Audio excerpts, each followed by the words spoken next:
Hello जी, नमस्कार। स्वागत है आप सभी का दोस्तों आज एक बहुत ही महत्वपूर्ण प्रश्न में।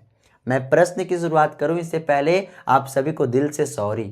इसके पीछे का कारण ये है कि मैं लगातार 15 से 16 दिनों तक मैं आपके लिए महत्वपूर्ण प्रश्न नहीं लेकर आया। इसके पीछे का रीज़न ये रहा है सर कि इस टाइम ना हमारा सेमेस्टर 4 का एग्ज़ाम चल रहा था। देखिए क्या है ना, हमारा हिस्ट्री ऑनर है। हिस्ट्री ऑनर्स है तो वहाँ पर ना जब जो अपना सब्जेक्ट होता है वहाँ पे जो मेजर सब्जेक्ट है वहाँ पे कोई दिक्कत नहीं होता है। लेकिन जो हमारी यूनिवर्सिटी है ना सर, ये नए नए सब्जेक्ट दे देती है तो उन सब्जेक्ट को पढ़ना बहुत ज़रूरी हो जाता है। तो मैं उसी में काफ़ी व्यस्त था और मैं आपके लिए ना मैं प्रश्न नहीं लेकर आया, इसलिए मैं आपसे सॉरी, आपको ना मैं सॉरी बोलता हूँ। लेकिन फिर भी आज से मैं शुरू हो गया हूँ आपके लिए लगातार आपके एग्ज़ाम तक लगातार आपके लिए सारा महत्वपूर्ण प्रश्न मैं लेकर आऊँगा। और मैं आपसे वादा करता हूँ कि एग्ज़ाम से पहले मैं ना सोशल साइंस का लगातार और सारा महत्वपूर्ण प्रश्न आपके लेकर आता रहूँगा और आपको याद भी कराता रहूँगा। तो उसी सिलसिला में मैं आज से शुरू हो चुका हूँ और आज काफ़ी महत्वपूर्ण प्रश्न लेकर आया हूँ। प्रश्न है दोस्तों, बिल्कुल ध्यान से देख लेना भाई, आप तो जानते हो फिर भी देख लो। जालियांवाला बाग हत्याकांड पर संक्षिप्त टिप्पणी लिखें। देखिए, ये जो जालियांवाला बाग हत्याकांड है ना सर, ये इतिहास का, भारतीय इतिहास का काफी हाईलिस्टेड टॉपिक है और यहाँ से ना एग्जामिनर जरूर से जरूर क्वेश्चन सेट करता है। तो दोस्तों बिल्कुल ध्यान में रखेंगे, ये जो जालियांवाला बाग हत्याकांड है ये हमारा आधुनिक भारतीय इतिहास का बहुत ही हाईलिस्टेड टॉपिक होता है, बहुत ही काफ़ी महत्वपूर्ण टॉपिक होता है और यहाँ से प्रश्न आने के चांसेस एग्जाम में बहुत ज़्यादा होता है। तो आज हम लोग उसी प्रश्न को चर्चा करने वाले हैं, उसी महत्वपूर्ण प्रश्न के बारे में जानने वाले हैं। देखिए, ये प्रश्न के बारे में जानना क्या है, प्रश्न बिल्कुल आसान है लेकिन आपको समझना पड़ेगा सर। देखिए, रट लेना ना बहुत आसान होता है, हम भी लिखवा देते हैं, आप रट लो और जाके एग्जाम में लिख कर आ जाना। लेकिन रटना और समझना ये दोनों में अंतर है सर। अगर आप एक बार समझ गए ना तो फिर ये चीज़ आपको एक ही बार नहीं बार बार काम आएगा और आप क्या करोगे, बहुत ही बेहतरीन तरीके से इसका उत्तर लिख पाओगे। तो अगर आप एक बार समझ गए तो एग्जाम में ऑब्जेक्टिव टाइप का क्वेश्चन आए या सब्जेक्टिव टाइप का क्वेश्चन आए, या 3 नंबर में ये प्रश्न पूछा जाए या 5 नंबर में प्रश्न पूछा जाए, आप बिल्कुल विस्तार से इस प्रश्न का उत्तर दे पाओगे।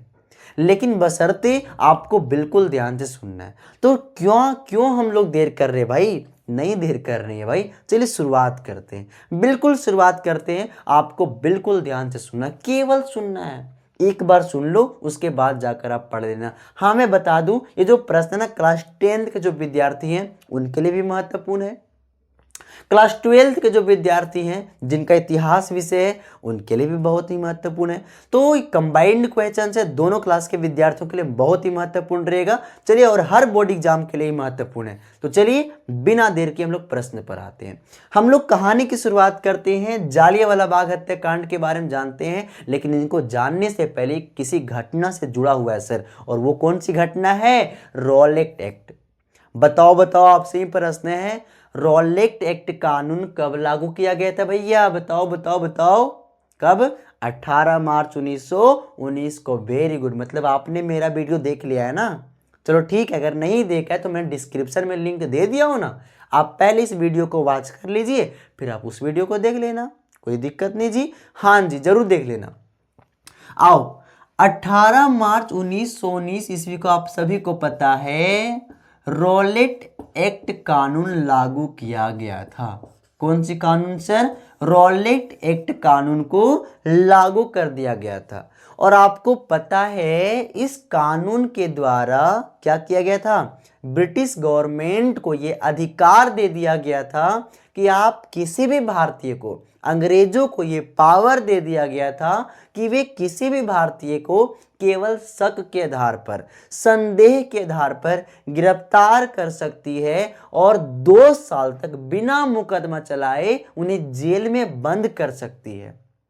और ये कहीं ना कहीं क्या था दोस्तों, बहुत ही अन्यायपूर्ण था। और क्योंकि ये बहुत ही अन्यायपूर्ण था इसलिए भारतीयों के द्वारा दोस्तों इसे क्या कहा गया, काला कानून कहा गया। क्या कहा गया दोस्तों, काला कानून। मैं किस मार्कर से लिख रहा हूं, काला मार्कर से, इसलिए आप क्या बोलोगे, काला मार्कर से। अब आपके मन में प्रश्न बन रहा होगा, सर हम जालियांवाला बाग हत्याकांड पढ़ रहे हैं सर, आप रोलेट एक्ट की क्यों चर्चा कर रहे हो सर। अरे भाई थोड़ी सी जानकारी पीछे जाओ, है ना। इतिहास में क्या होता है ना, कई घटनाएं आपस में जुड़ी होती है, और जब तक आप पीछे वाली घटना नहीं जानोगे ना, आगे नहीं समझ में आएगा। तो आपको आगे समझने के लिए पीछे समझना पड़ेगा, है ना। तो हम थोड़ी सी जानकारी आपको बता दें रोलेट एक्ट के बारे में। तो इसे क्या कहा जाता है दोस्तों, काला कानून कहा जाता है। तो ये प्रश्न बहुत ही वीवीआई है, याद रखेंगे। काला कानून किसे कहा जाता है, रोलेट एक्ट को कहा जाता है। अब दोस्तों आगे आते हैं।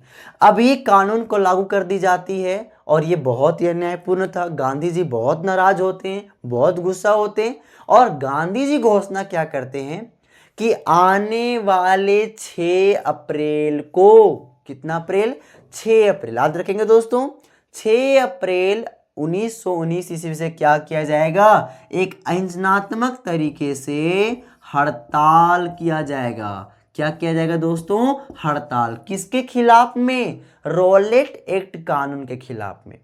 मतलब गांधी जी के द्वारा घोषणा कर दी जाती है कि हम भारतीय मिलकर क्या करेंगे, आने वाले 6 अप्रैल से हड़ताल करेंगे, और उस काला कानून का, उस रोलेट एक्ट कानून के खिलाफ में विरोध प्रदर्शन करेंगे। लेकिन किस तरीके से, आयोजनात्मक तरीके से। 6 अप्रैल आता है सर, और 6 अप्रैल आने के बाद क्या हुआ, सिलसिला शुरू हो जाता है। रेल के जितने सारे कर्मचारी थे सभी के सभी हड़ताल पर चले जाते हैं। डाक सेवा बाधित कर दी जाती है, सभी दुकानें बंद कर दी जाती है। विरोध प्रदर्शन बहुत ही एकदम एकदम अहिंसात्मक तरीके से विरोध चल रहा था, बिल्कुल विरोध चल रहा था। अब दोस्त क्या होता है पता है, अंग्रेज परेशान हो गई। क्यों परेशान हो गई, अब वो उनका व्यापार चल रहा था 2 तरीके से। सबसे पहला ना, उनका रेल से परिवहन हो रहा था, सामान का आवाजाही हो रहा था, है ना, निर्यात आयात चल रहा था, तो उसमें रेल की बहुत बड़ी भूमिका थी। अब जितने सारे रेल कर्मचारी थे सभी हड़ताल पर चले गए, भाई ना जाओ, हम तुम्हारे रेल पर काम नहीं करेंगे, है ना, तुमने क्या किया है, हम भारतीयों के लिए काफी अन्यायपूर्ण कानून लेकर आए हो, तो हम रेल कर्मचारी क्या कर रहे हैं, हड़ताल कर दे रहे हैं। तो जितने सारे रेल कर्मचारी थे वो सभी हड़ताल पर चले जाते हैं, और जो डाक सेवा थी उसको भी बाधित कर दिया जाता है। अब डाक सेवा बाधित कर देने से रेल सेवा बाधित हो गई, तो अंग्रेज परेशान हो गए कि भाई हमारा व्यापार कैसे चलेगा, हमारा बिजनेस कैसे चलेगा, तो हम लोग को क्या बोलते हैं भाई, नुकसान हो जाएगा भाई। तो इस नुकसान की भरपाई करनी पड़ेगी, ये नुकसान ना हो इसके लिए हमें कुछ करना पड़ेगा। और अंग्रेज पता है दोस्तों, उस हड़ताल पर, उस प्रदर्शन को बंद करने के लिए उन प्रदर्शनकारियों पर क्या की पता है, दमन चक्र अपनाती है, उन पर गोलियां चलवाना शुरू कर देती है डराने के लिए, ताकि वो डर जाए और अपना जो हड़ताल कर रहे, अपना विरोध कर रहे, उस विरोध को बंद कर दे। लेकिन दोस्तों इसी बीच क्या किया जाता है कि जो बड़े बड़े लीडर थे, जो नेतृत्व कर रहे थे, उनको गिरफ्तार करना शुरू कर दिया जाता है। और दोस्तों इसी बीच जो पंजाब है ना, याद रखेंगे किस राज्य के बारे में बात कर रहा हूं, पंजाब के बारे में दोस्तों। किस राज्य के बारे में, पंजाब। तो पंजाब में पता है क्या हो रहा था, यहां पर जो ये हड़तालें थी वो काफी ज्यादा हो रही थी। मतलब विद्रोही जो थे ना, वो बहुत ही एकदम बेहतरीन तरीके से पंजाब में विरोध कर रहे थे। तो पंजाब के 2 प्रसिद्ध लीडर हैं दोस्तों, याद रखेंगे, मैं दोनों का नाम लिख दे रहा हूं। एक हैं डॉक्टर सत्यपाल, डॉक्टर सत्यपाल, और दूजा है दोस्तों डॉक्टर सैफुद्दीन, डॉक्टर सैफुद्दीन किचलू। तो डॉक्टर सत्यपाल और डॉक्टर सैफुद्दीन दोनों को क्या कर लिया जाता है पता है, इन दोनों को गिरफ्तार कर लिया जाता है, और गिरफ्तार करके जेल में डाल दिया जाता है। अब इससे लोग और परेशान हो गए कि भाई एक तो तुम हमारे ऊपर गोलियां चलवा रहे हो, ऊपर से जो हमारे लीडर हैं उनको गिरफ्तार कर रहे हो, डॉक्टर सत्यपाल डॉक्टर सैफुद्दीन को गिरफ्तार कर लिए, है ना। तो इन दोनों को क्या कर लिया जाता है, गिरफ्तार करके जेल में डाल दिया जाता है। अब दोस्तों क्या होता है, आगे की घटना सुनना, इसके 2-3 दिन बाद, है ना। अर्थात 9-10 अप्रैल को क्या होता है, भारत में रामनवमी का त्यौहार आया। कौन सा त्यौहार, रामनवमी। आपको पता होगा ना कि ये हिंदुओं का कितना बड़ा त्यौहार है। हिंदू लोग अपने महापर्व के रूप में इसे मनाते हैं और सच में एक भव्य जुलूस का भी आयोजन किया जाता है। पता है ना सर आपको, हमारे झारखंड में ना हजारीबाग में रामनवमी का जुलूस काफी प्रसिद्ध है, बहुत ज्यादा प्रसिद्ध। लड़ाइयाँ तो हर साल होती है, लेकिन देखना यहाँ पे कितनी कितनी अलग अलग है आज की रामनवमी से। दोस्तों क्या होता है पता है, 9-10 अप्रैल को रामनवमी का जुलूस निकाल दी जाती है और वह जुलूस भले हिंदुओं का था, भले राम भगवान की जुलूस निकले हुए थे दोस्तों, लेकिन पता है इस जुलूस में हिंदू ही नहीं बल्कि मुस्लिम लोग भी आए हुए थे, मुस्लिम लोग भी इकट्ठा हुए थे। और पता है क्यों, क्योंकि इस जुलूस में एकदम शांतिपूर्ण तरीके से किसका विरोध किया जा रहा था, रॉलेट एक्ट का विरोध किया जा रहा था। दोस्तों आज की रामनवमी के जुलूस में ऐसा होता है क्या, है ना, कहीं भी ऐसा नहीं होता। आज के रामनवमी का जुलूस है, वहां पर मुस्लिम शायद ही कहीं देखने को मिलेंगे, लेकिन देखिए एक ये है रामनवमी का जुलूस जहां पर हिंदू ही नहीं मुस्लिम भी आए हुए हैं और किसका विरोध कर रहे हैं सर, रॉलेट एक्ट का विरोध कर रहे हैं कि ये अन्यायपूर्ण खिलाफ नहीं चलेगी तो नहीं चलेगी, वापस लो तो वापस लो। तो हिंदू मुस्लिम क्या कर रहे थे दोस्तों, साथ मिलकर विरोध कर रहे थे। अब ये जो एकता का परिचय था दोस्तों, वो अंग्रेजों में डर पैदा कर दिया, क्योंकि वो पुराने समय से ही जान रहे हैं जब जब हिंदू मुस्लिम एक हुए हैं वो खतरा किसके लिए है, हम अंग्रेजों के लिए खतरा है। इसलिए क्या किया दोस्तों, उस खतरे को टालने के लिए, उस हिंदू मुस्लिम की एकता को तोड़ने के लिए उस जुलूस पर क्या किया गया पता है, गोलियां चलवा दी गई, एकदम गोली। अब क्या होता है कि उधर से जो शांतिपूर्ण जुलूस था उस पर आप गोली चलवा दिए तो जुलूस भी भड़क उठा, एकदम आंदोलन हिंसक हो जाता है। उधर से भी लोग भड़क गए और अंग्रेज तो पहले से भड़की हुई थी। ऐसे में क्या होता है दोस्तों, पंजाब में स्थिति बहुत ही भयानक हो जाती है, इतनी भयानक हो जाती है कि जितने सारे विद्रोही थे ना वो रेलों में, डाक सेवा में आग लगा देते हैं। और आंदोलन जब हिंसक, बहुत ज़्यादा हिंसक हो जाता है तो यहाँ पर क्या होता है कि यहाँ जो पंजाब का एरिया है ना, उस एरिया का जो कमान है दोस्तों, आज रखेंगे जनरल डायर को सौंप दिया जाता है। किसको, जनरल डायर को सौंप दी जाती है। किसको सौंप दी जाती है कमान दोस्तों, जनरल डायर को। देखो इसकी मेन ना भूमिका बहुत महत्वपूर्ण भूमिका होगी। तो अब यहाँ का कमान, पंजाब का कमान किसको सौंप दी जाती है, जनरल डायर को सौंप दी जाती है दोस्तों, जिसका जालियांवाला बाग हत्याकांड से बहुत कनेक्शन है। तो जब कमान जनरल डायर को सौंप दिया गया तो अब क्या होता है दोस्तों, पंजाब में इसी 10 अप्रैल 1919 को क्या कर दी जाती है, मार्शल लॉ लागू कर दी जाती है दोस्तों। क्या कर दी जाती है, मार्शल लॉ लागू कर दी जाती है। मतलब कर्फ्यू लागू कर दिया जाता है। अब मार्शल लॉ पता है जब लागू हो जाएगा ना तो आप सभी जानते हैं क्या होता है, आप घर से बाहर नहीं निकल सकते, आप कोई जनसभा का आयोजन नहीं कर सकते, आप किसी बैठक का आयोजन नहीं कर सकते, आपको घर के अंदर बंद होकर के रहना है ना। तो ये होता है मार्शल लॉ। तो अब पंजाब में क्या कर दिया गया दोस्तों, 10 अप्रैल 1919 को मार्शल लॉ लागू कर दी जाती है। अब दोस्तों मार्शल लॉ लागू हो गया, मतलब किसी भी जनता को, किसी भी नागरिक को घर से बाहर नहीं निकलना है, किसी बैठक का आयोजन नहीं करना है। अब देखिए दोस्तों यहां से ही तो ना इंटरमिशन हो गया। यहां तक आपको कहानी समझ में आई। अब आते हैं जालियांवाला बाग हत्याकांड पर, और आपको जालियांवाला बाग हत्याकांड की अब कहानी में आपको बताता हूं। यहां तक बात समझ में आई ना, अब थोड़ी बात अब समझना। पंजाब का एक कस्बा, एक शहर जैसा मान लीजिए, है ना, उसका नाम है दोस्तों अमृतसर। क्या नाम है, अमृतसर। देखो मैं लिख रहा हूं अमृतसर, अमृतसर नहीं मैं लिख रहा दोस्तों, अमृतसर, है ना, अमृतसर। और यहीं पर वो स्थान है, यहीं पर एक बाग है, जालियांवाला बाग। क्या नाम है दोस्तों, जालियांवाला बाग।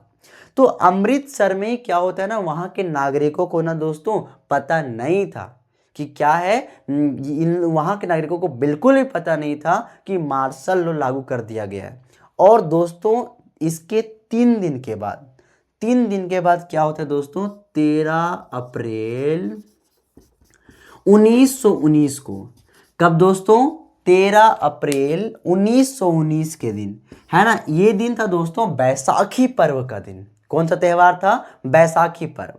अब ये जो बैसाखी पर्व है ना दोस्तों, हिंदू धर्म के लिए भी, बौद्ध धर्म के लिए भी और सिख धर्म के लिए भी, तीनों धर्म के लिए महत्वपूर्ण है। मतलब तीनों धर्म के लोग इस पर्व को मनाते हैं। और पंजाब में इस त्योहार को बहुत ही हर्षोल्लास के साथ मनाया जाता था। तो दोस्तों 13 अप्रैल 1919 को पता है बैसाखी पर्व था। और जो ये अमृतसर के जो नागरिक थे दोस्तों, उन लोग को पता ही नहीं था कि मार्शल लॉ लागू कर दिया गया है। अब दोस्तों ये लोग पता है क्या करते हैं, एक बैठक बुलाते हैं। बैठक कहाँ बुलाया गया, तो इसी जालियांवाला बाग में बुलाया गया। और इसका मुख्य उद्देश्य क्या था कि जो ये डॉक्टर सत्यपाल, डॉक्टर सैफुद्दीन को जो गिरफ्तार कर लिया गया है, इनको जेल से कैसे छुड़वाया जाए। और दोस्तों दूसरा था कि जो ये रोलेट एक्ट कानून को लागू कर दिया गया है, आखिर इस कानून का किस प्रकार से विरोध किया जाए। तो कानून का विरोध करने के लिए और डॉक्टर सत्यपाल, डॉक्टर सैफुद्दीन को छुड़वाने के लिए कहां से, जेल से। कहां से, जेल से। तो जेल से इन दोनों को छुड़वाने के लिए क्या किया गया दोस्तों, 13 अप्रैल 1919 को बैसाखी पर्व के दिन दोस्तों अमृतसर के जालियांवाला बाग में क्या किया गया, एक जनसभा का आयोजन किया गया, एक बैठक का आयोजन किया गया। संध्या हुई, शाम हुई दोस्तों, पर्व है ना, खुशी का माहौल है। तो सब लोग क्या किए, चलो भाई इस बैठक में चले जाते हैं। तो सब मिलने के उद्देश्य से भी, इनको छुड़वाने के उद्देश्य से भी और रोलेट एक्ट का विरोध करने के उद्देश्य से भी क्या होते हैं दोस्तों, क्या बूढ़े, क्या बच्चे, क्या जवान, सभी तरह के लोग यहाँ पर आ गए। और हजारों की संख्या में दोस्तों इस जालियांवाला बाग में भीड़ उमड़ पड़ी। दोस्तों जालियांवाला बाग का थोड़ा सा व्यू मैं आपको दिखा देना चाहता हूं। जो जालियांवाला बाग था ना दोस्तों, वो चारों ओर से मतलब दीवार से गैपिंग, दीवार से घिरा हुआ था। और एक आने जाने का दोस्तों रास्ता बना हुआ था। ठीक है, आने जाने का रास्ता था, वो भी बहुत ही पतला था, बहुत ज्यादा मोटा रास्ता नहीं था, बिल्कुल संकरा रास्ता था। और उस जालियांवाला बाग के अंदर दोस्तों एक कुआं बना हुआ था पानी पीने के लिए, है ना। अंदर एक कुआं की व्यवस्था किया गया था। अगर किसी को प्यास लगी हुई है, पानी पीने की आवश्यकता है, तो आप वहां जाकर पानी पी सकते हैं। अब दोस्तों 13 अप्रैल 1919 को बैसाखी पर्व के दिन उसी जालियांवाला बाग में शाम के होते ही क्या होता है, सभी अमृतसर की जनता, बहुत सारी जनता, अधिकांश जनता क्या होते हैं यहाँ पर आ जाते हैं, बैठक में आ गए। सभी अंदर बैठे हुए थे, बैठक चल रहा था, लोग भाषण दे रहे थे, सब कुछ मस्त चल रहा था। अब ये सूचना पता चल जाती है, ये बात पता चल जाता है किसको, यही जनरल डायरवा को। एकरे पता चल गया, जिसको कमान सौंपा गया था पंजाब का दोस्तों, इसी को पता चल गया। अब इसने मौके का फायदा उठाया कि वाह भाई, हम तो क्या लागू किए हैं, यहाँ पे क्या लागू हुआ है, मार्शल लॉ। मतलब किसी को घर से बाहर निकलना नहीं है, और यहाँ जनसभा का आयोजन कर दिया गया। दोस्तों पता है क्या करता है, सेना बुलाया, चलो रे उठो, सब सेना को ले गया। और दोस्तों कई सारे इतिहास किताब में लिखा हुआ है कि चारों ओर से पुलिस को तैनात कर दिया। कुछ इतिहास किताबों में लिखा है कि जो दरवाजा था ना दोस्तों, इसको बंद कर दिया गया। और कुछ इतिहासकार लिखते हैं कि दरवाजे के सामने भी खड़ा कर दिया गया। मतलब चारों ओर से पुलिस को तैनात कर दिया गया, चारों ओर पुलिस खड़े हो गए। और पुलिस जब खड़े हो गए तो क्या किया दोस्तों, जब अंदर जनसभा चल रही थी, बैठक चल रही थी, इसने गोली चलवाने का आदेश दे दिया। चल रही है गोली, डांय डांय डांय डांय।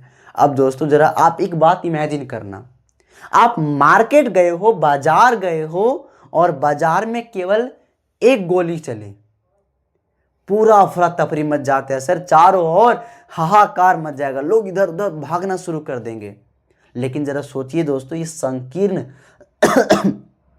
है ना दोस्तों, ये संकीर्ण दरवाजा, छोटा सा जालियांवाला बाग, इतने लोगों की भीड़ उमड़ रही है और सब बैठे हुए अंदर, भागने की जगह नहीं है, और अंदर गोली चलवा दी गई। और चल रहा है गोली, चल रहा है चल रहा है। जरा सोचिए, आप इमेजिन करो दोस्त, अपने दिमाग में इमेजिन करना कि माहौल कैसा होगा, है ना दोस्तों। क्या कहते हैं कुछ इतिहासकार, पता है क्या कहते हैं, लोग जान बचाने के लिए कुआं में डूबने लगे, कुआं में, और डूब डूब कर वहां मर गए। कई लोग ना सर पैर से दब दब कर मरने लगे। कहाँ भागेंगे जी, इतना छोटा सा जगह ही है, कहाँ लोग भागेंगे, दरवाजा है वहां भी बंद कर दिया गया है, वहां से भी गोली चल रही है, कहाँ भागेंगे सर अंदर। बस कुछ इतिहासकार पता है क्या कहते हैं कि जितना लोग गोली से नहीं मरे ना, उतना लोग कुआं में डूब करके और एक दूसरे के पैर से जता के मर गए। सोचिए कितनी दर्दनाक घटना घटी है सर हमारे इतिहास में। इसलिए टॉपिक बहुत हाईलाइटेड है, बहुत हाईलाइट है। तो इसलिए दोस्तों जब ये घटना घट जाती है दोस्तों, और ये घटना कब घटा, 13 अप्रैल 1919 को। अब कितना लोग मरा, कितना लोग नहीं मरा, ये ना ये एग्जाम में नहीं पूछा जाएगा आपसे, लेकिन फिर भी मान लीजिए, है ना, कहीं कहीं लिखता है 379 लोग मारे गए थे, लेकिन कुछ इतिहासकार कहते हैं 379 से लगभग 1500 लोग मारे गए थे और 2000 की संख्या में लोग घायल हुए थे, ये कुछ इतिहासकारों का मानना है। तो दोस्तों यहाँ पर काफ़ी लोगों की मौत हुई, काफ़ी लोगों की जान चली गई। और दोस्तों इतिहास में इसी घटना को क्या कहा जाता है, जालियांवाला बाग हत्याकांड। और दोस्तों बाद में पता है यही जनरल डायर क्या कहता है कि ये हम जानबूझकर चलवाए थे गोली, और इसके पीछे का रीजन पता है क्या था, भारतीय जो विद्रोही थे, जो प्रदर्शनकारी थे, जो विद्रोही थे, उनमें क्या करना था, एक दहशत का भाव पैदा करना था, उनके अंदर डर का भाव पैदा करना था, किसके प्रति, अंग्रेजों के प्रति, इसलिए गोली चलवाया था। तो सोचिए सर कितना इसने अन्यायपूर्ण का काम किया है ना, कितने इसने गलत काम किया है। तो दोस्तों ये रहा भारतीय इतिहास की बहुत ही दर्दनाक घटना, है ना दोस्तों, जो मैंने आपको समझाने का बिल्कुल प्रयास किया है। अगर उम्मीद करते हैं आपको समझ में आया होगा। अब इतना लंबा चौड़ी कहानी मत लिख देना आप, नहीं तो फिर क्या हो जाएगा, मिस्टेक हो जाएगा। सर आप बिल्कुल आसान तरीके से लिखना। क्या लिखोगे, थोड़ी सी जानकारी मैं दे रहा हूँ। सबसे लिखोगे पहला कि भारतीय इतिहास की सबसे दर्दनाक घटना 13 अप्रैल 1919 को घटी, जिसे जालियांवाला बाग हत्याकांड कहा जाता है। या आप ऐसे लिखोगे, या फिर लिखोगे भारतीय इतिहास की सबसे दर्दनाक घटना 13 अप्रैल 1919 को घटी, जिससे, या फिर जो भारतीय आधुनिक इतिहास में जालियांवाला बाग हत्याकांड के नाम से प्रसिद्ध है। अब क्या हुआ था, क्या नहीं हुआ था, आप पूरी बात को चर्चा कर देना। जिस हिसाब से चर्चा करोगे, आप 5 नंबर में आया तो थोड़ी लंबी चौड़ी कहानी लिखना, 3 नंबर में आया तो थोड़ी कहानी संक्षिप्त करके लिखना।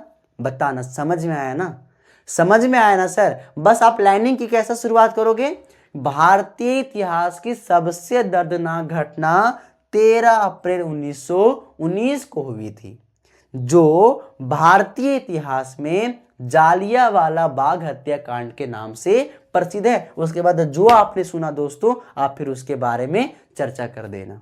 बस जिस तरीके से है, अगर 5 नंबर में तो 5 नंबर में, और 3 नंबर में आए तो 3 नंबर लाइक लिख देना।